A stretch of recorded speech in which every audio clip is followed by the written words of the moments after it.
Hello team, welcome to another ATP Geopolitics video with myself, Jonathan MS Pearce. This is a Ukraine war news update, a bit of a different one this morning due to extenuating circumstances. I am not doing the hits and losses and the distant strike segment because I just don't have the data. I'm recording this the night before.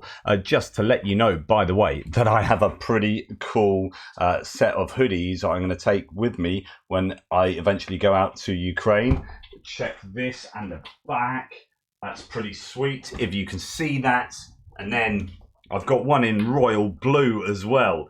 This is all rather exciting stash to have picked up. Look at that, ATP Geopolitics, and look at that, Ukraine aid and whatnot. Whoop-de-woo. That's yeah, great. That's I'm quite excited anyway.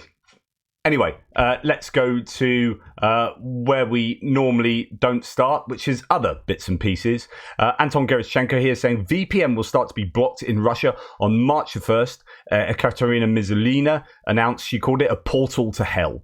At a meeting with Russian school children in Yekaterinburg, Mizulina admitted that it will not be possible to block all VPNs, but the authorities will limit access to large applications, the Telegram channel Svet Yekaterinburg reports. A VPN, quote, a VPN, especially a free one, is a portal to hell. It is a very big hole in your device, the publication quoted Mizulina as saying. Mizulina is head of the Safe Internet League in Russia, avid supporter of war. In her speech on May the 26th, 2022, to the international news agency Russia Today, she called the citizens who left Russia and disagree with Russia's invasion of Ukraine crowing roosters, and their departure from the country was a cleansing of unwanted citizens. Another threat was made against Google and Wikipedia. Quote, first we will clean Ukraine from the Nazis and Bandera, then we will get to Google and Wikipedia, Mizulina said. It's controlling the information spaces, of course, but what I talked about previously was there are these tests of shutting down the internet that Russia seems to be doing under the guise of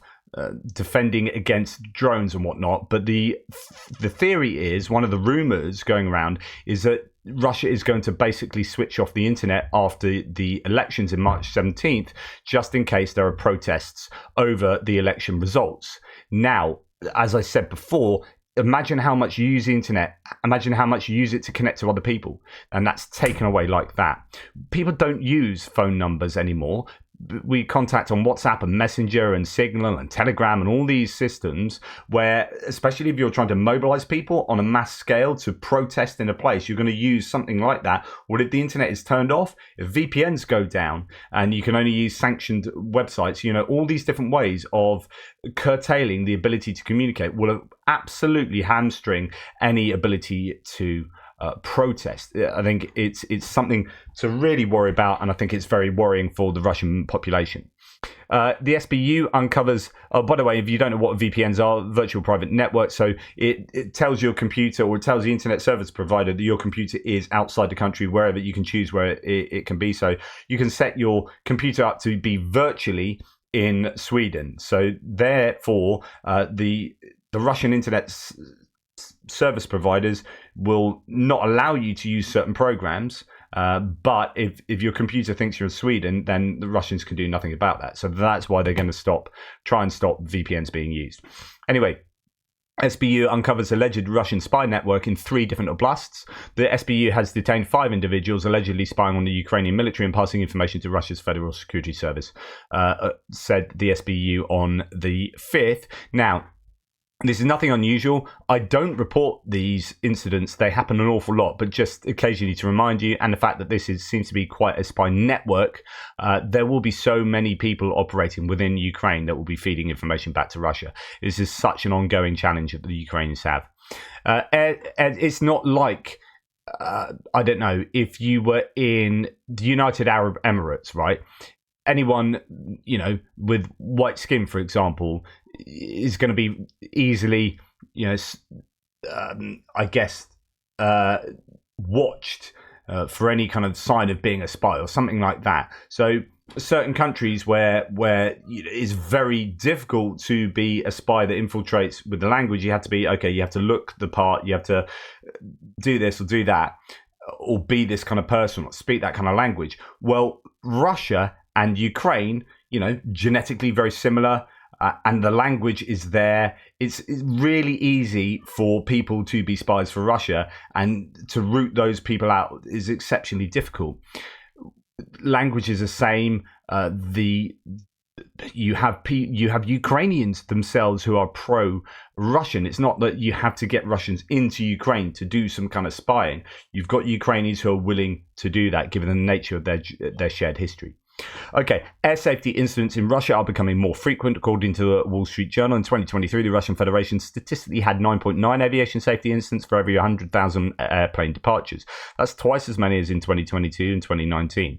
This was a conclusion reached by analysts at the Wall Street Journal after studying data from Cerium, a company that collects information on air travel. Western sanctions have affected Russia's ability to buy spare parts in airplanes, make software updates and conduct maintenance of airplanes, the journalists say. Although most of the incidents have been without serious injuries or catastrophes, mechanical failures on airplanes in Russia pose a serious safety risk to passengers and increase the workload of pilots, according to the newspaper. And we are sort of waiting for something more serious to happen. Here, I've talked about how Ukraine is involved in places like Sudan in Africa and trying to, again, curtail the Russians from funding the war through illicit activities to do with gold, diamonds, whatever, so on and so forth. Natural resources in and across Africa. There have been these coups in Africa. Russia is trying to position itself as a kind of post-colonial, neo-colonial state, but they are still just as extractive and colonial, I would argue, but they're trying to present themselves as an alternative to, say, French colonial powers in parts of Africa, Belgian colonial powers, those kind of things, British as well. And so, you know, countries might say, yep, okay, that sounds good to me. Let's have the Russians in helping us, you know, run the place, and meanwhile we'll cream off the natural resources, and Wagner or the Russians will cream off, and then that money finds its way back to the war. Well, fighters of the GUR of Ukraine interrogate captured mercenaries of the Wagner PMC in Sudan. So surprise, they claim to be based in South Africa. Really interesting how the fighters fighting for, they don't have to be Russian, but they're fighting for Wagner PMC are being captured by Ukrainians in a different continent. Incredible.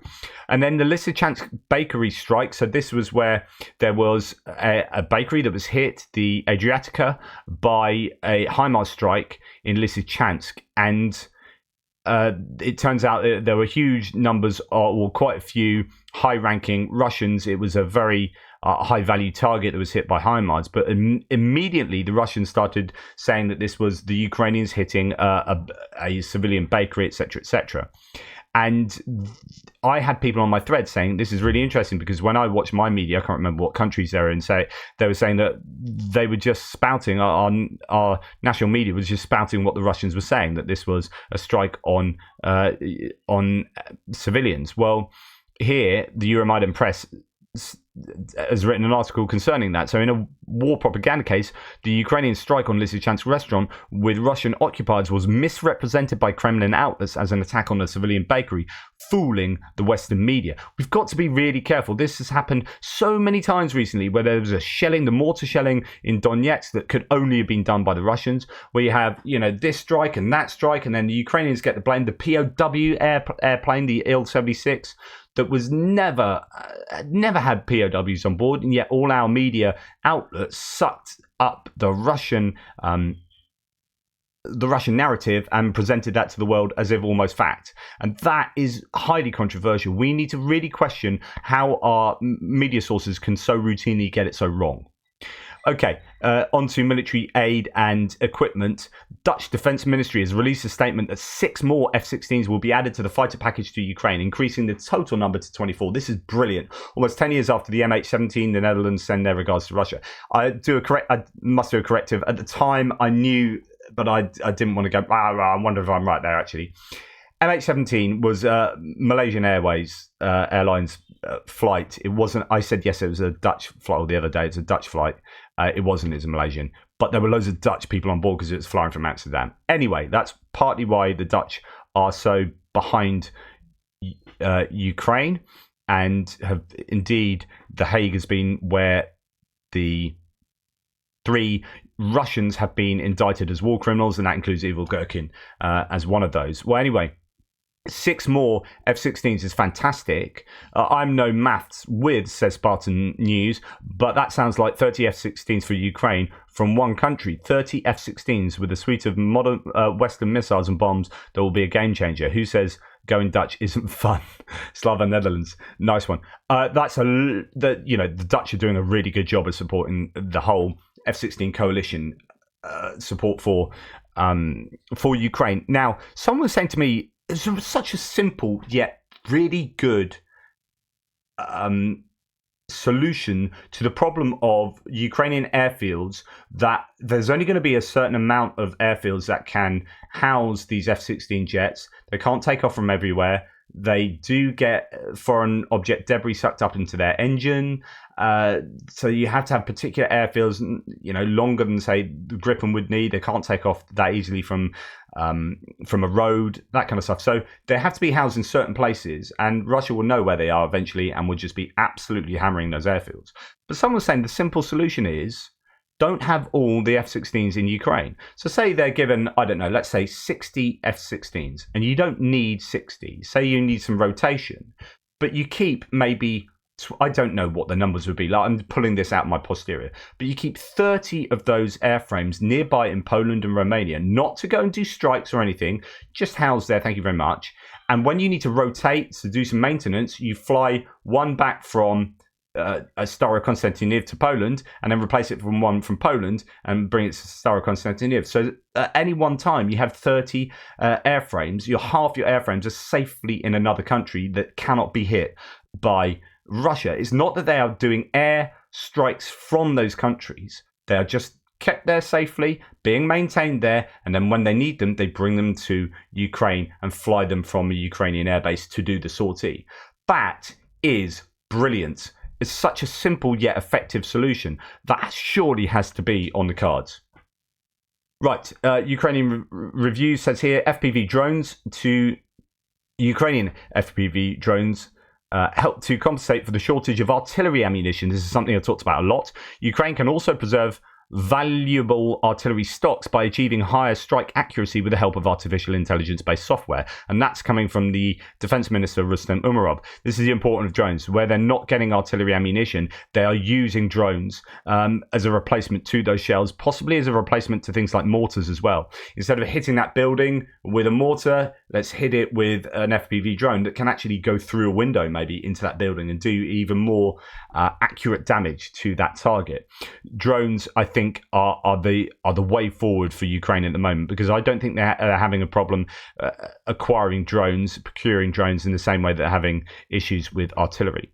Here, another innovation on the Ukrainian side. The armed forces have already successfully tested this drone. It's fitted with night vision systems. The Shulika M Mark 6 could help give them an advantage on the battlefield.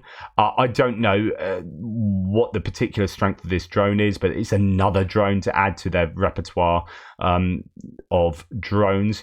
And then we have this.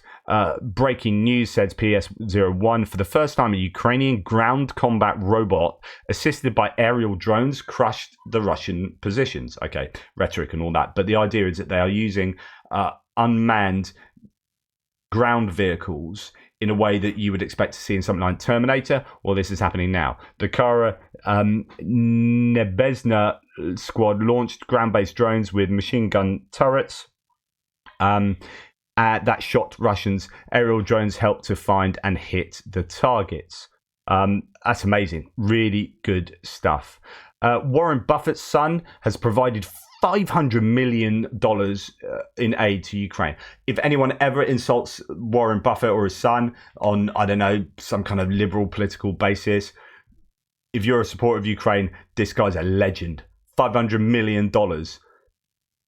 That's insanely awesome. Just really, really good. That's more than many countries that purport to support Ukraine, I'm sure. Goodness me, that's brilliant. Long may that support continue.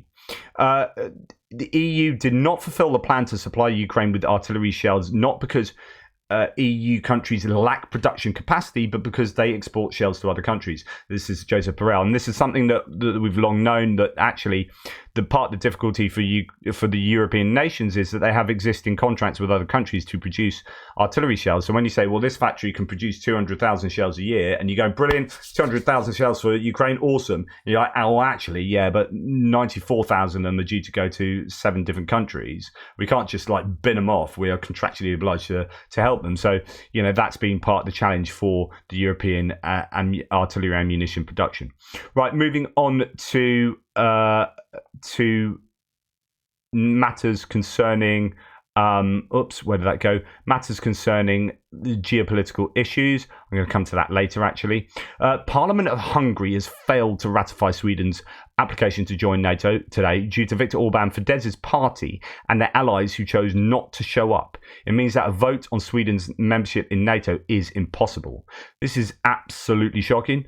MPs from Orbán's party boycotted a parliamentary session called by the Hungarian opposition on Sweden's NATO membership. Now, it could be that it was called by the opposition, so it could be some politicking going on there, but only 51 deputies out of 199 were present. Lawmakers from the ruling party vowed to delay ratification until the Swedish Prime Minister's visit to Budapest, which they believe is necessary to redeem Stockholm for criticising Hungary's retreat from democracy. The reality is they have retreated from democracy, and this is, you got to own up for that. But they want to get Sweden to kind of tail between their legs. So, oh yeah, no, actually, you guys are brilliant.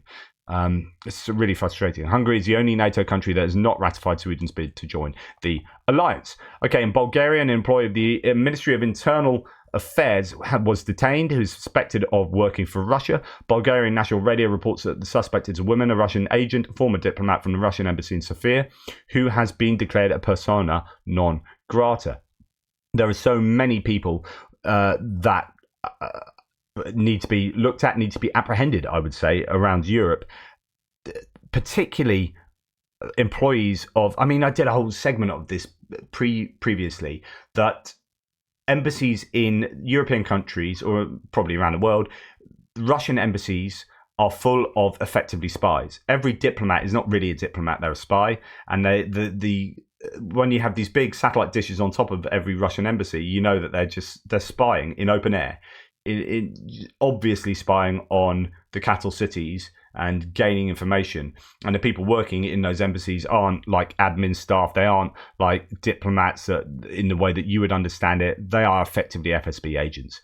And so it's no surprise that Bulgaria, after someone who was formerly working as a diplomat in the Russian embassy in Sofia, no surprise at all. Dutch parent company of Russian tech giant Yandex, so Yandex is the equivalent to Google in Russia, is to sell Russian assets. I didn't know it had a parent company, actually. Yandex NV, the Dutch parent company of the Russian tech giant and search engine Yandex, will restructure and sell its Russian business in a deal worth $5.2 billion, the company announced in a press release on the 5th.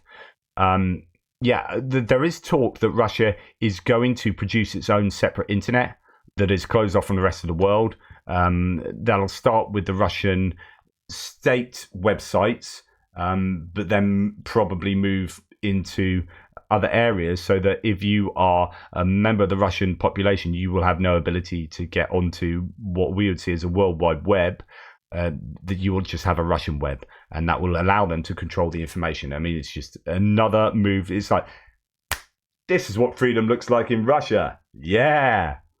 No.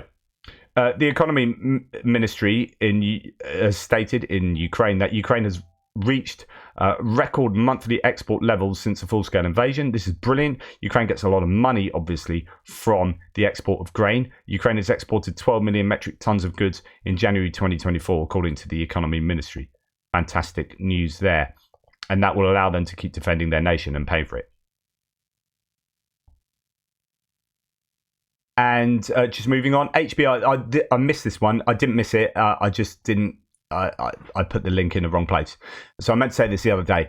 HBO drops pro-Kremlin actor Bikovich from the White Lotus cast. I don't know the program White Lotus, but it's a thing after Ukraine's condemnation. So HBO terminated its contract with Serbian-Russian actor Milos Bikovic for a role in the upcoming season of the White Lotus series a week after Ukraine called out the television network over his casting. Sources told the Deadline media outlet on February the 2nd. Bikovic has worked in Russia for over a decade and was granted Russian citizenship by Russian dictator Vladimir Putin. The actor has repeatedly justified Russia's illegal annexation of Crimea and has not condemned the 2022 invasion of Crimea. And now, right, if you want to get angry, please do so. Senator Rand Paul, who I've never liked anyway, a kind of libertarian Republican senator who's just highly controversial on a number of his views, politically speaking. Anyway, this John McCain on Rand Paul in March 2017, when John McCain was alive, said the senator from Kentucky is now working for Vladimir Putin. And that's what John McCain said, and he was bang on, John McCain. So we like about John McCain.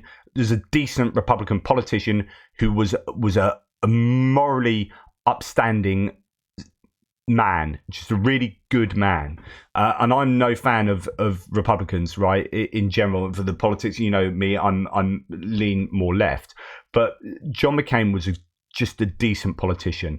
You know, I love it when someone started slagging off Obama in some town hall he was doing. He took the microphone off her and said, "No, I'll have none of that here. He's a good man and he's a really decent opposition to me." You know, it's just a decent human being. But he nailed what's going on with the annexation of Crimea in 2014 before he died. Really good man. But here, Senator Rand Paul, this is despicable in my opinion. Schumer finally released a 300-plus page border security bill tonight with little time to evaluate the consequences if it's made law, says Rand Paul. What we know so far, $60 billion to the corrupt regime in Ukraine. How dare he say that? That's just a justification. That's talking Putin's words. That's the Russian narrative, and no real border security for our own country. This has to stop. It just frustrates the hell out of me. US aid to Ukraine this year is becoming less and less likely because of Trump, says the Financial Times. Quote, EU countries will not be able to fill the shortage of American weapons until at least 2025, which makes the second half of this year potentially very dangerous for Ukraine. Absolutely agree there. The Financial Times, I think, nailing that. And the cartoon there pretty much saying everything you want to know. As someone said yesterday morning, Putin is popping champagne corks. All his Christmases are at once. You know, the Israel-Palestine conflict, the impasse in Congress, people are doing his bidding. People are doing his bidding, whether wittingly or not. Kremlin-controlled state TV is milking Tucker Carlson's visit to Russia for all that it's worth, recounting everything he does there blow by blow, including plugging into their USB ports and using free Wi-Fi. I thought he didn't like surveillance. Basically, there you go. Tucker Carlson is another useful idiot for the Russians, unwittingly or not. That's enough from me from today. Please like, subscribe and share. Really appreciate all your support. And nice new stash.